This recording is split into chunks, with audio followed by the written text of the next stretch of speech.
Hi, this is Bianca Woods, and I am greeting you from ATD TechKnowledge Day 1.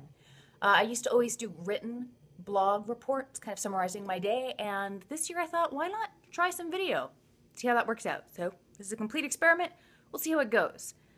So, today was the first day, and the first day of a conference is always kind of overwhelming. I am ready for a nap. Okay, I'm ready to go to bed.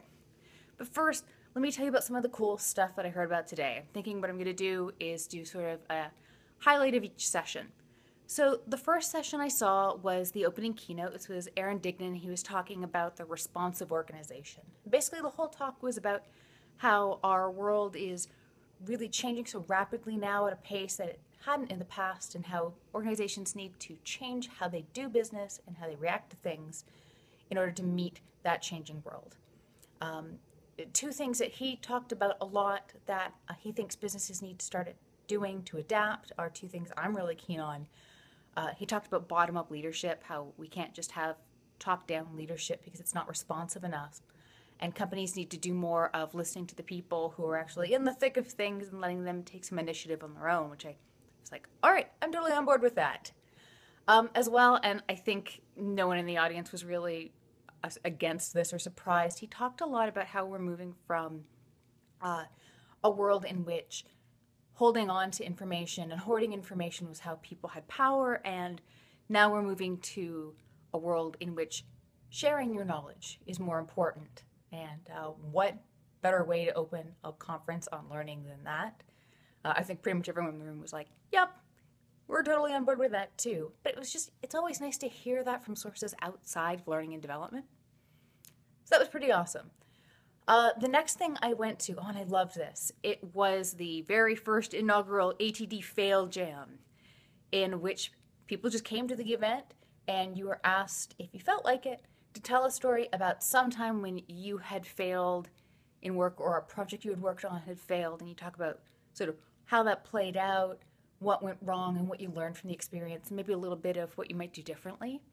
I really enjoyed this. It was a great way to learn from other people's mistakes. And, we talk a lot about, in theory, how mistakes are a great way to learn. But I think it's really hard to put yourself out there and share those mistakes with others, particularly strangers, which, a lot of people in the room didn't know each other. Well, they knew each other just kind of from acquaintances at the conference. So it was really brave and really cool for people to open themselves up to this room and just kind of trust that everyone there would be supportive, and was just really curious to find out, not was here's a mistake that we can mock you about, but what did you learn from this experience, and how can you be better because of it, and what can we learn so we don't make the same mistake? So it's a really fantastic event. I hope that they do this at TechKnowledge again, because I'd absolutely be a part of it, and I strongly recommend that you guys check this out if they do it again as well. The third thing I was involved with, this was actually something I was asked to participate in, was an e-learning checkup. And it was another really cool idea that they're doing at the conference, where there'd be a panel of experts, and I guess I'm an expert. Yay! I feel weird about calling myself an expert, but we're going to go with it for the purpose of this. So a panel of experts would be there, and people could book time to come in and bring in an e-learning project they wanted some feedback on, or a critique, or a problem they were having with a project that they just wanted some third party to come in and kind of talk it out with them. And so you could just come in. This was just free to anyone who was coming to the conference. And we didn't have a large amount of people who were coming to it, but I know the people who did come seemed to get a lot out of the experience, got a lot of good ideas. From my perspective and the other person who was there, we both found it really fun to just kind of talk out a problem with someone else, and give feedback, and sort of just be like, here's some ideas you can try. I'd love to see more events like this at conferences. I think if you can get some good uptake on it, it's something that benefits a lot of people and is a really fun way to converse with other people at the conference. So after that, I went and attended a conference session. This was Matt Pierce's session called What Do Viewers of Video Really Want? And so I missed the first little bit, but my understanding is that his group had done this big survey with people who were viewers of videos. If there was 1,900 different respondents that they got, and they just wanted to find out, what do audience members actually want out of videos? So how can we make videos that actually are enjoyable for people. And so they talked about different types of videos too, and so they made a nice differentiation between videos for fun and videos for instruction. And this was really important because what they ended up finding out, and this was my favorite thing from his session, is that, we have this whole idea of people don't like videos that are more than 3 minutes.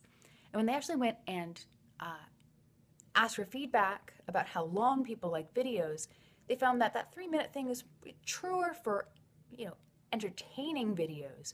But when it came to instructional content, people had an appetite for something longer if it was right for the content. Now, you can't just have filler. You can't make a 10-minute video when you really only have 3 minutes worth of content. But if what you have is 10 minutes worth of content and it's exactly what the viewer needs, and your title and description have accurately depicted what's in the video, people are happy to sit around for 10 minutes or longer. You just have to make sure that you're using your time effectively. So finally, I wrapped up the day with Colleen Minalid's session on visual explanations, how to describe and clarify with graphics. And so any of you who know me know I'm a huge graphics nerd.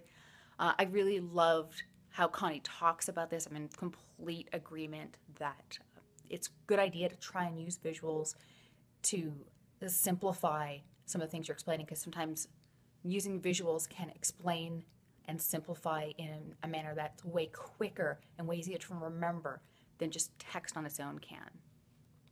One thing that she talked about in this, and I think it's a really good idea, particularly if you're someone who's not that comfortable with visual explanations, is that it's a great idea to start collecting explanations that you think are particularly effective and visual explanations that you think are particularly crummy. And you can kind of use those as a learning experience, or use them as a, sort of a reminder, oh, never do this. Because Connie was talking about how, she had collections of these explanations, and so she showed a whole bunch of them in her deck, and I'm just thinking to myself, it's a great idea for any of us to do. So those were the sessions I saw today. It was a super fun day. I particularly enjoyed the Fail Jam and the Eager Learning Checkup, but everything was great. I'm really looking forward to tomorrow. I've got a session called, and I'm going to look at the exact title, Everything I Ever Needed to Know About Simulations I Learned from Video Games, which basically means if you come to my session, we get to talk about video games for over an hour. Okay, we're not just going to talk about video games. We're going to talk about how video games can give us ideas for how to look at simulations differently, and how video game development can do the same. But we're going to talk about video games for an hour, more than an hour. So come on down. I think it'll be super fun. It is at 10:30 tomorrow morning. Hope to see you there. And regardless if you're at the conference, I will definitely see you around. If you're not at the conference, be sure to be part of the back channel. The hashtag is hashtag ATDTK. There's some really great stuff being shared on there. And, I'll definitely be on the back channel as usual. So that's it for tonight. Hoping this works out. And if it does, I will do another one of these videos to wrap up tomorrow. Good night.